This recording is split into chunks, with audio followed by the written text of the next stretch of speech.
Hello, my name is Mary Hull, and I'm the knitting podcaster and designer behind Kino Knits. This is a tutorial that will show you how to add provisional cast-on stitches to a work that you already have in progress. I use it for an Advent mystery knit along that I'm designing, but of course you could use it in other designs as well. So if you are following along with my mystery knit along, you will get to a section where it tells you to work across the right side of the row, and I've already done that. So I'm already over here where I need to be, where I'm ready to add the stitches. The pattern also tells you to have a second set of circular needles that is the same size as the first. Now, if you don't have one that's the same size, that's okay. It is better to go down in size than to go up. So if right now these are a US 9 needle, just because of the yarn that I'm working with, if I didn't have two US 9 needles, I would grab an 8 or a 7.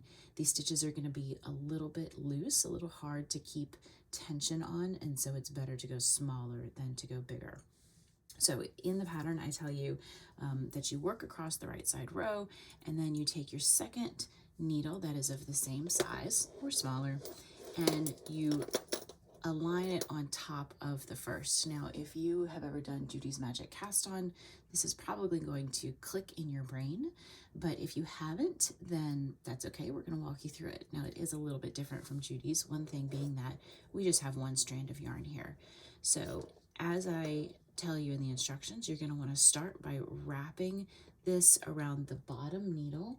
So we're going to do figure 8 wraps. So you wrap around the bottom needle and in between the two needles. Then you're going to wrap around the top needle and in between the two needles. Now, I mentioned that this could get big and sloppy. This is how. You want to work close to the end of your needles if possible. Another way is to snug it down and just mash your thumb on top of it to hold it in place.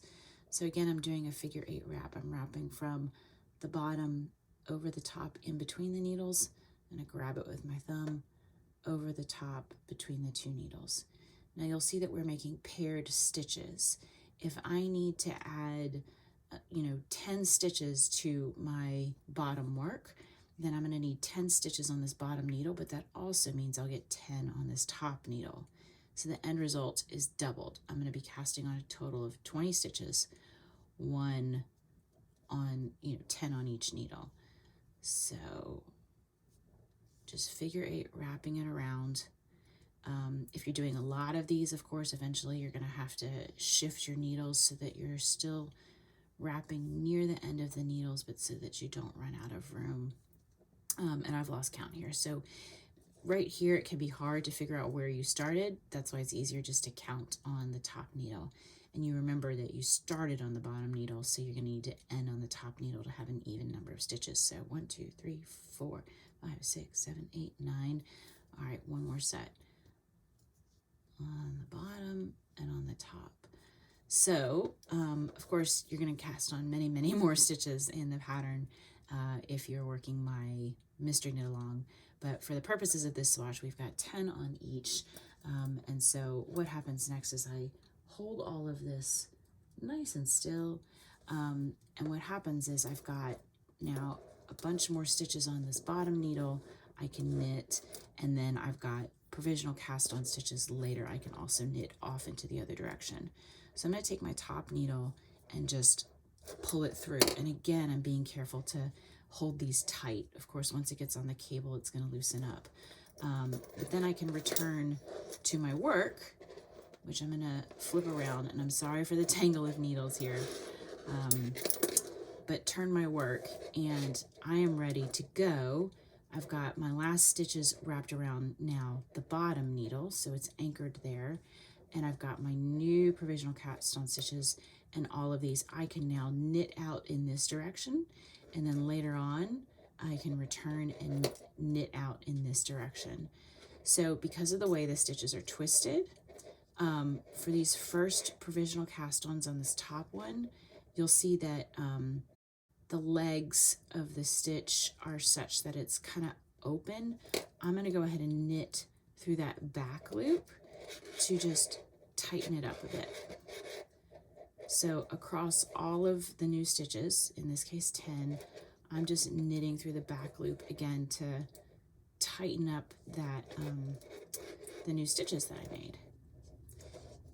And then once I get over to my original stitches that were already on the needle before I started this press, I'll return to just knitting normally, not through the back loop. And I'm really going to want to snug up my working yarn at that join between the new provisional stitches and the original stitches. It's just going to help keep everything nice and tidy. So I could work all the way across this row, but then again, this can just hang out here if you have the spare needle. If you don't, you could transfer these stitches to a stitch holder, but you're going to be really careful not to drop any of them, of course. And later on, you'll be able to knit out this way. So that is how, it's at least one method to add provisional cast-on stitches to work that's already in progress. Again, this is part of a mystery knit-along wrap that I'm doing. I have added a link below. If you are seeing this video at this point, it means that the shawl is no longer a mystery.